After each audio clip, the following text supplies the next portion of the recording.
Hey everybody, welcome in to Sports Plus Live if you're watching us live on social media on Thursday night. And hello on the Sports Plus podcast if you're listening on the podcast or watching us on YouTube. I'm Corey Miller here tonight with Ahmad Hicks, who's holding it down at the station, anchoring the shows tonight with Frank on having a day off. We got a lot to talk about, Ahmad. It's been a while since we've caught up on some sports. Let's talk first Blues. Cardinals are over. It's we're shifting into Blues off season, and a lot of Blues news over the last week. Let's start with the captain. Well, no longer the captain, Alex Right. Pietrangelo, heading out to the desert, Vegas, on a 7-year contract. It was probably always a long shot. The Blues were going to keep him. They had to do some maneuvering. We thought they may be doing that when they moved Jake Allen, and nobody really knows how much both sides got together and how close it really was. But, I mean, it's still weird to think about that this guy who's been such an integral part of the organization for, gosh, he was drafted 12 years ago or so, is just gone just like that. Yeah, Corey, and I hate to mention this for St. Louis sports fans watching, but I mean, we may have the same situation on our hands come this summer or this offseason with Yadier Molina. I mean, obviously, you never want to see a guy like Alex Pietrangelo walk. I mean, he's had so much history with the Blues. He's helped them get over the mountaintop. He's took over for David Backus and wore that C proudly. But I mean, when you look at it, a guy who's up there in years in his career, he's not getting any younger. He's not getting any faster. He possibly can get stronger, but let's be real here. This is a young man's game that we're playing where we're talking about hockey, and speed kills. And we saw that during the Stanley Cup playoffs that the Blues just did not have any speed. And I think adding a guy like Torrey Krug, obviously he's not a big defenseman like the Blues like to keep on their roster, but he has some speed and he has some savviness. He can get the puck across to Vladimir Tarasenko and Ryan O'Reilly and Jaden Schwartz and all those guys who need to get the puck in their hands, especially on the power play. So you hate to see a guy like Pietrangelo walk, but I mean, look, you save some money. You're able to sign a couple more players, and you get to build around that guy instead of building for one player like Alex Pietrangelo and trying to make it all work. Yeah, you mentioned Torrey Krug. I remember I was out shooting football on Friday when I saw that come across, and I thought, oh man, Doug Armstrong is not playing around. No. He made sure, because he didn't know how the Pietrangelo situation was going to work out, and he didn't want to come away empty-handed, and the Blues needed help on defense, so he went out and got somebody. Torrey Krug, Blues fans obviously know him best for leveling Robert Thomas in Game 1 of the Stanley Cup Finals. I remember that moment. In the moment, I was fired up, and I was like, oh my God, that guy, that's such a dirty hit. And then I looked at it back and like, okay, that was a pretty clean hit in the heat of the moment, and it set that place on like fire. Yes. Everybody was going nuts. I think Blues fans are gonna like him a lot. He's a lot different than Pietrangelo, though. You said it. I heard actually Cam Jansen breaking it down. Pietrangelo is so long, and he stops so many plays from coming into the zone and breaking stuff up and laying out. He's so tall. Krug is not very tall, but Krug is a lot faster. You're going to get the offensive production from both of them. I feel like they're both kind of step up, help out in the offensive end kind of defenseman, which I would really prefer the Blues get a more defensive guy or maybe have their guys more committed on the defensive end, like because they're going to miss Jay Bouwmeester for sure because that was a big part of his game. But Krug's pretty exciting. I think this is an interesting move for the Blues, and they also brought in Kyle Clifford, another guy who Blues fans tough. probably didn't like a whole lot. If you remember last year, Getting into it got with into it Bennington. with Jordan Bennington. Checking each other. So they bring in two guys who I bet Blues fans about a week ago could not have even imagined being on the team. But those are the type of guys that you want on your team. The guys that you hate when you're playing against them, but the guys that you love when they're on your side of the ice or your side of the bench. And I think when we talk about Krug, obviously the Blues had one of the better power play units during the regular season last year before the pandemic hit. But then you think about what they did during the postseason. It wasn't too hot. And we always seem to be talking about the Blues and their power play, especially when the playoffs roll around. I mean, I've only been here for 2 years, Corey, but that was a big topic of discussion last year during the Stanley Cup playoffs. And I think bringing in a guy like Torrey Krug to help with that power play unit, to have guys like Ryan O'Reilly and Jaden Schwartz and Braden Shin and all of them, it's just like, man, that just seems like a stellar power play unit, especially when you think about it. You still have Colton Parayko, Scandella. You have all those guys that are still there that can fit in, where they need to fit in. So I'm just excited to see what type of offensive skill set he brings to a team that could probably use a little bit more scoring because, like Doug Armstrong said last week, we still don't know what's going on with Alexander Steen, and we still don't know what's going on with Vladimir Tarasenko. So we may need some offense somewhere. Yeah, it's also, I think, a guy that's not even factored in any of this at all is the biggest factor is Justin Falk, because they traded for him last year, thinking, okay, if we lose Pietrangelo, this is our guy. Signed him immediately to a big contract. Huge. And to put it mildly, he was not good last year. No. He showed some flashes in the postseason of the guy they thought they were going to get. I think if Falk turns back into the guy he was in Carolina, Doug Armstrong looks like a genius, and the Blues are great. If he's bad again, I think this is going to dog the Blues for a little while here, because if you don't trade for him, you don't give him all that money, you probably can re-sign Pietrangelo, and Pietrangelo, you know what you're going to get with him. So I think Justin Falk is probably the most important Blue heading into next season. It'll be interesting to see. Let's stay on the Blues. They're without a captain, and they got to find a new one. And I think you and I both know. It's a no-brainer. I think just knowing us, how we talk, I think we know who they're going to pick. Absolutely. You go ahead and tell them who. Ryan O'Reilly. Come on, this guy. He shows up to work early. He stays late. He helps out all the young guys. He helps out the veterans. What's not to like about Ryan O'Reilly? Not to mention from a media point of view, he's never had a bad interview with us. I mean, some players, they don't want to talk after games. They get a little short. They get a little chippy with us, especially when we ask those hard-hitting questions. But Ryan O'Reilly is a flat-out man and a leader. Every single time we go into that locker room, he always has a calm presence. Whether they won a game or whether they lost a game, you can always go to him and walk away more confident than you walked in. So I think it's a no-brainer. Ryan O'Reilly wears the C next year, and I think he'll wear it proudly. Well, yeah, that was pretty perfect there, Ahmad. I think O'Reilly's pretty much the hockey god's gift to St. Louis, and I hope they milk him for all he's worth. He's only scheduled to be here for another 3 years, I think, including next year. So it's not the longest contract in the world right now. He's not going anywhere. You want to give the C to a guy who's going to be here a long time. I am very confident they're going to lock him up, though. I don't think we're going to have a Pietrangelo situation with O'Reilly. He loves it here. Not that Pietrangelo didn't, of course. He said many times he did. But I think the Blues are going to pay him what he wants. Because just everybody has fallen in love with him, and it's too perfect of a fit. Braden Shen is an interesting option I've seen people talking about. He is signed for a long time, and his game has grown since he's been here as well. I wouldn't. I mean, if they want to do that, I don't hate it. But Ryan O'Reilly is definitely the man for the job, and I'm totally expecting that to be announced here coming up. Okay, let's switch. Let's talk a little baseball. Game 5 actually just wrapped up. We're recording this on Thursday night of the ALCS. Rays and Astros. Randy forcing a Game 6.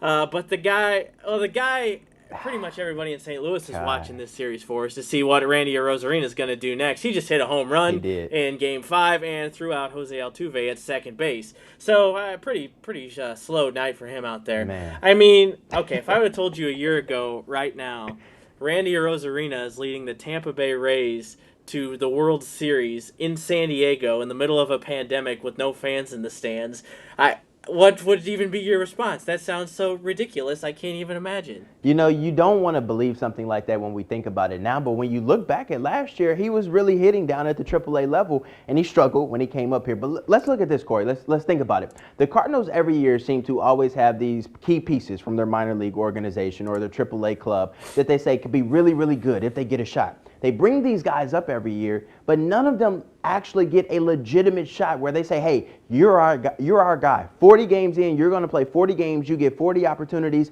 Don't worry about somebody coming else behind you. This year you have a platoon. You have Tyler O'Neill. You have Lane Thomas. You have Dylan Carlson. You have so many guys that cannot get comfortable. It just makes you think, what about all the young guys that they continue to let go every single year because they don't give them an opportunity because somebody is in front of them? Where you think about, you had Albert Pujols, they let him walk, but they had young people coming up. But But you think about some of the other guys that they don't let play. Luke Voigt, he left. He starred, for the New York Yankees. And, we got Paul Goldschmidt, but you like to think, what if we don't pay Goldschmidt all that money and we keep Luke Voigt for, a nice, decent contract? Then Tommy Pham, he goes to San Diego. He has a nice little season. Then you think about Randy Arozarena, and it's just like, what if the Cardinals give some of these guys an opportunity who do so well at the AAA level and stop giving so many opportunities to the guys that they pay all these millions of dollars to do so? Now, I know that's easier said than done, but I think you know where I'm going, Corey. So, yeah, I mean, I wrote about this, and I look at it both ways, and I think you got to look at all these trades individually and at the time, and it's hard to, it looks really bad right now, and the player evaluation for offensive prospects seems to not really be on par at this point. But you got to look at everyone in its own context. The Randy Arozarena trade, or the Cardinals definitely wrong not to play him more when they brought him up? Of course they were. We asked Mike Schilt about him pretty much every single day last year, and he could still barely crack the lineup, and when he did, he was pretty good. So he definitely should have played more. Mm-hmm. Should the Cardinals have traded Bader and O'Neill instead of Arozarena? We don't know if that was on the table. If it was, they look pretty silly right now, but we don't know if that was an option. I still like that trade. Randy Arozarena could be a good player, but he's not going to hit like Ted Williams his entire career. It's not going to happen. Yeah. I'm going to guarantee it right now. I like Liberatore a lot, and if you can go out and get a top of the line left-handed pitching prospect, like top of the line for one of your prospects who you think could be good but not great, and Jose Martinez, who you didn't really have a spot for, you do it. So I still love that trade, but right now, man, it's tough watching these games and seeing him do something every single night. But it's also fun. I'm happy for him. Well, let me ask you this question, Corey. But in the back of my head, it just, Do you think that from the top down, the Cardinals need to switch up how they operate things? Because we've known for years that they don't spend a lot of money on free agents because they have a really good farm system and they just trust the process, and guys continue to come up and they do what they need to do. But has that formula ran its course, do you think? Well, I defend them a lot usually, and I usually agree with them on a lot of things. Anytime they're talking about pitching, I'm pretty much going to defer to them because they know what they're talking about. They can develop young pitchers. They can draft and scout young pitchers. They know exactly what they're doing. The offensive evaluation for guys they've been giving away is a bit concerning. I think the last year or so, fans have really been upset with how they haven't spent really any money at all, and I get that.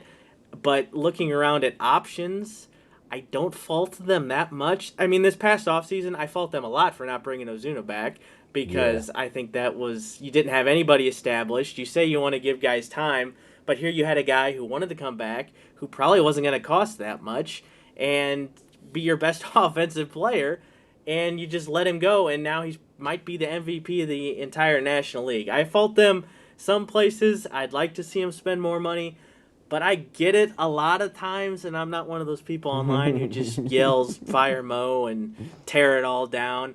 I think they know overall what they're doing, but yeah, sure. I'd like to see them spread the wealth a little bit more. I wanted to throw a ton of money at George Springer this offseason, but that is definitely not going to happen. They definitely need to spend some cash this offseason, that's for sure. Okay. That would be nice. I think it's going to be more in the form of if they want to make a move, a trade instead of signing somebody, but we will see on that. Let's move on. Yeah. Let's talk some football. I'm pretty bummed. Of course you are. I don't get to watch Mizzou this weekend after a crazy. I don't think my buddy's on here watching. I told a friend of mine I'd help him move, and on Saturday because I thought they're playing LSU. I'll follow along a little bit, but. Figured you wouldn't need to watch the game, and then it gets closer and closer. Yeah, it's getting closer and closer, and we're moving couches and stuff, and I'm looking at my phone. I'm like, okay, hold on here. I got to pull this up and watch the end of this. And I was just jumping around an empty house as they stopped the defending champion LSU Tigers on 4 straight plays at the 1-yard line to win the game. Things like that don't happen for Mizzou. It usually something goes terribly wrong. It was crazy to watch, and there is a lot of momentum now for Eli Drinkwitz and the Tigers, and it stinks they don't get to continue it this weekend against Vanderbilt. I'm buying all the hype for Mizzou right now, and I even bought it after their first game against Alabama. Yeah, I know they got their butts kicked, but if you were able to look at what that front seven did against Alabama for the second half of that game, they really much dominated that game. And head coach for Tennessee, Jeremy Pruitt, he said the same thing. He said Mizzou was in control the entire second half of that Alabama football game. So I knew right then and there that they had the right formula to get the job done. But now it's a matter of continuing to get in those recruits. And we've seen the recruiting trail from Coach Drinkwitz. He's not lacking on that whatsoever. So I think he continues to get in, lure in some of that top talent. I think this is just the beginning. For Mizzou, obviously. Big win, but Connor Bazelak, I mean, how much more can you say about that guy? 400 yards, 4 touchdowns against LSU, and it's only his second career start. And then you think about some of the talent that he has behind him. Chaminade, Brady Cook, East St. Louis's Tyler Macon coming in next year. I think the Tigers are headed in the right direction. And, it pains me to say that because I share the set on Saturdays with Morgan, Jim, and Casey, all Mizzou graduates. And, they have some bragging rights over me, Cor.